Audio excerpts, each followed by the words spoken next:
మిత్రులారా, ఒక్కసారి ఈరోజు వచ్చినటువంటి ఆర్టికల్ చూడండి. కోర్టుకు వెళ్ళనున్న డిఎస్సి అభ్యర్థులు అంటే ఇక్కడ ఈ ఆర్టికల్ని మీరు జాగ్రత్తగా చదివితే మెగా పేరుతో ఎందుకీ దగ, డిఎస్సిలో అంతుపట్టని నిబంధనలపై అభ్యర్థులు మండిపాటు, డిగ్రీలో 50% మార్కులపై స్పందించని కూటమి సర్కార్, ఈ నిబంధనలు 2011 జూలైకి ముందు వారికి వర్తించదని NCT gazette, first language Telugu తప్పనిసరిపై సిబిఎస్ఈ వారికి అన్యాయం, 9 రోజుల్లో ముగియనున్న దరఖాస్తు గడువు, కోర్టును ఆశ్రయించేందుకు సిద్ధమవుతున్నటువంటి అభ్యర్థులు కోర్టుకి ఎందుకు వెళ్ళాలనుకుంటున్నారు అనేది కూడా చాలా స్పష్టంగా మీకు ఈ ఆర్టికల్ అంతా కూడా మీరు దయచేసి చదవండి. 3వ పేజీలో ఉంది.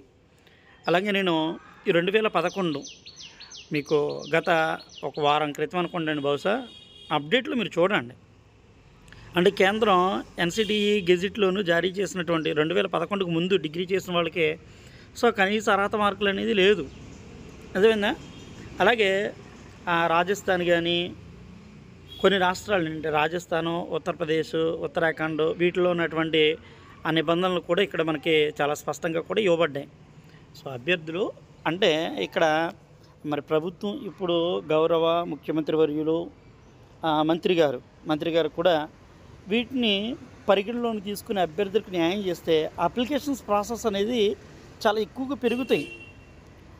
అనుకున్న దానికంటే మీరు 8 లక్షలు 10 లక్షలు రావాలి అని అప్లికేషన్స్ అనుకున్నప్పుడు ఇప్పటివరకు 2 లక్షలు, దగ్గర 2 లక్షలు అంటే ఇంకా 9 రోజుల్లో ముగుస్తుంది. అంటే దాని అర్థం ఏంటి, కనీసం ఒక 5-6 లక్షలన్న అప్లికేషన్స్ రావాలి. అలాగా అభ్యర్థులకు అనుకూలంగా ఉండాలి. అంటే ఇక్కడ డిఎస్సిలో అంతుపట్టని నిబంధనలపై అభ్యర్థులు మండిపాటు అంటే ఇది దయచేసి ఒక్కసారి ప్రతి ఒక్కరు కూడా మీరు ఆలోచన చేయాలి.